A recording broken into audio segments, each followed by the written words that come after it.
AP రాజకీయాల్లో పవన్ కళ్యాణ్ కొత్త పందా గురించే చర్చ జరుగుతుంది. సినిమా గ్లామర్ హంగులు పక్కన పెట్టి ఆయన పూర్తి స్థాయి రాజకీయ నాయకుడిగా, పరిణితి చెందిన పాలకుడిగా మారుతున్నారనే విశ్లేషణలు వినిపిస్తున్నాయి. డిప్యూటీ సీఎంగా ఆయన తీసుకుంటున్న నిర్ణయాలు, క్షేత్రస్థాయి నేతలతో వ్యవహరిస్తున్న తీరు జన సైనికులను ఆనందంలో ముంచెత్తుతోంది. నెల రోజుల క్రితం ఎదుర్కొన్న విమర్శలను పక్కన పెట్టి ఆయన కూటమి నేతలు, కార్యకర్తలతో మనస్ఫూర్తిగా మమేకం కావటం పార్టీ క్యాడర్లో కొత్త జోష్ నింపుతుంది. మరింతకీ పవన్ కళ్యాణ్ రాజకీయ పరిణితి ఎలా మారింది?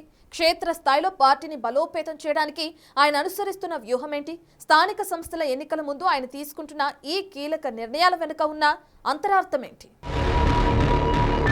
ఇన్నాళ్ళు పార్ట్ టైం పొలిటీషియన్ అని విమర్శలు, ఇప్పుడు ఫుల్ టైం ప్రజాప్రతినిధి అని ప్రశంసలు. ఎస్, జనసేనాని రాజకీయ వ్యూహం మారింది. తమ బాస్ పరిణితి చెందుతున్నాడు అంటూ జన సైనికులు సంతోషపడుతున్నారు. సినిమా గ్లామర్ వదిలేసి క్షేత్రస్థాయిలో ఆలోచన చేస్తున్నాడని అంటున్నారు నేతలు. మంత్రిగా తన శాఖలపై ఆయన పూర్తిస్థాయి అధ్యయనం చేశారట. మొదట్లో అటవీ శాఖ అధికారుల్లోని గ్రూపుల పంచాయతీతో వేగం అందుకోలేకపోయినా పంచాయతీరాజ్ విభాగంలో మాత్రం విప్లవాత్మక మార్పులు తెచ్చారట. ముఖ్యంగా సచివాలయ సిబ్బందిపై పర్యవేక్షణకు డీడీఓ కార్యాలయాలకు పవర్ ఇచ్చి ఒకేసారి రాష్ట్ర వ్యాప్తంగా 78 డివిజన్ డెవలప్మెంట్ కార్యాలయాలు ప్రారంభించారు. ముఖ్యంగా పంచాయతీరాజ్ శాఖలో ఆయన చేపట్టిన సంస్కరణలు విప్లవాత్మకంగా ఉన్నాయనే టాక్ నడుస్తోంది. నవంబర్ నెలలో ఉమ్మడి చిత్తూరు జిల్లాలో డిప్యూటీ సీఎం పవన్ కళ్యాణ్ 2 రోజులు పర్యటించారు. ఆయన అటవీ శాఖ తరపున రివ్యూలు చేశారు. కుంకి ఏనుగుల క్యాంపును ప్రారంభించారు. అయితే రివ్యూలో సైతం స్థానిక ఎమ్మెల్యేలకు అవకాశం కల్పించలేదట. దీంతో పాటు క్యాడర్ను కూడా దూరంగా ఉంచారట. ఈ సందర్భంగా కొన్ని విమర్శలు సైతం ఎదుర్కొన్నారు. ముఖ్యంగా ఎమ్మెల్యేలను సైతం మాట్లాడనీయలేదని విమర్శలు వచ్చాయి. సీనియర్ ఎమ్మెల్యేలు సైతం కొంత అసంతృప్తికి గురయ్యారట.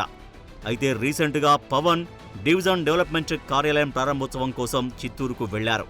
ఈ సందర్భంగా ఆయన వ్యవహరించిన తీరు క్యాడర్తో పాటు కూటమి ఎమ్మెల్యేలను ఆకట్టుకుందట. గత అనుభవాల్ని దృష్టిలో ఉంచుకొని సీనియర్ ఎమ్మెల్యేలు పవన్ టూర్కు దూరంగా ఉన్నారట. అయితే వచ్చిన వారు మాత్రం సంతృప్తి వ్యక్తం చేశారనే టాక్ వినిపిస్తోంది. తమ అభిప్రాయాలను పవన్ విన్నాడని సంతోషపడుతున్నారట.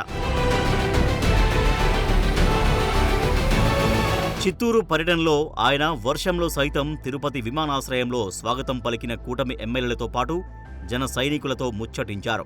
తర్వాత చిత్తూరులో కార్యాలయ ప్రారంభోత్సవం తర్వాత 25 నిమిషాలు కూటమి ఎమ్మెల్యేలతో క్యాడర్తో ముచ్చటించారు. పదవుల పంపిణీ గురించి మాట్లాడారట. కష్టపడిన ప్రతి కార్యకర్తకు గుర్తింపు ఇస్తాను అన్నారట. క్షేత్రస్థాయిలో పార్టీని బలోపేతం చేయడానికి త్వరలో కమిటీలు ఏర్పాటు చేస్తామని హామీ ఇచ్చారట. అదే సమయంలో కూటమి 15 సంవత్సరాల పాటు అధికారంలో ఉండేలా క్షేత్రస్థాయిలో బలోపేతం కావాలని అటు జన సైనికులతో పాటు కూటమి క్యాడర్కు పవన్ కళ్యాణ్ పిలుపునిచ్చారు. 15 సంవత్సరాలు ఉండాలి ఎందుకు కోరుకుంటానంటే కూటమి ప్రభుత్వాన్ని, ఈ రాష్ట్రానికి అంత స్టెబిలిటీ అవసరం, అంత సుస్థిరత అవసరం. మనం ఏ మంచి ఉద్దేశంతో పెట్టామో కానీ ఈ కూటమి కూడా కేంద్రానికి బలం అయిపోయింది. ప్రధానమంత్రి గారి నేతృత్వంలో నడుస్తున్న ఎన్డీఏ ప్రభుత్వానికి అది చాలా బలం అయిపోయింది. అంటే ఇది మనం చూడండి, ఎక్కడ చిన్నగా మొదలు పెడితే ఎక్కడ దాకా వచ్చిందో. సో మనందరం విభిన్నమైన పార్టీల నుంచి వచ్చినాం, విభిన్నమైన, కానీ మనందరి ఉద్దేశం కామన్ మినిమం ప్రోగ్రామ్ కింద రాష్ట్రం బాగుండాలి, రాష్ట్రంలో అరాచకాలు ఉండకూడదు. ఇది మన అందరి ఉద్దేశం. సో దీంట్లో ఒక్కోసారి మన మధ్య మాట ఇచ్చి ఒక పార్టీలో ఉన్న నాయకులకే మనకి పడదు. ఒక్కోసారి నన్ను కూడా తిడుతూ ఉంటారు ఒక్కోసారి. అలాంటిది 3 పార్టీలు కలిసినాయి అంటే చిన్న ఉంటాయి కదా డిఫరెన్స్. దీని ఏంటంటే కూర్చోబెట్టి, ఇప్పుడు ఒక ఊర్లో మురళి గారు లాంటి ఉంటారు, కొంచెం సామరస్యపూర్వకంగా కూర్చోబెట్టి మాట్లాడాలి మనుషులతో. క్షేత్రస్థాయిలో పార్టీ బలోపేతం, కమిటీల గురించి మొదటిసారిగా చిత్తూరు పర్యటనలో క్యాడర్తో పవన్ కళ్యాణ్ మాట్లాడారట. ముఖ్యంగా పంచాయతీరాజ్ శాఖ తాను తీసుకోవడానికి కూడా కారణమే అది అన్నట్లు క్యాడర్తో చెప్పినట్లు సమాచారం. చాలామంది గ్రామ స్థాయిలో సర్పంచులు, స్థానిక సంస్థల ప్రతినిధులు గత ప్రభుత్వంలో ఏకగ్రీవంగా ఎంపికైనా వారు అధికారాన్ని అనుభవించింది శూన్యం.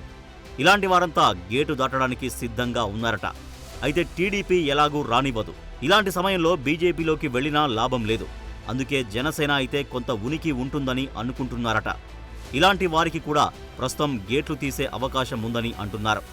ముఖ్యంగా వివాదాలు లేనివారని ముందుగా తీసుకుంటారట. వీరినైతే అటు మిత్రపక్షం కూడా అభ్యంతరం చెప్పదని అంటున్నారు. మొత్తం మీద స్థానిక సంస్థల ఎన్నికల ముందు తమ నాయకుడి తీరు మారిందని తెగ హ్యాపీగా ఫీల్ అవుతున్నారంట జన సైనికులు.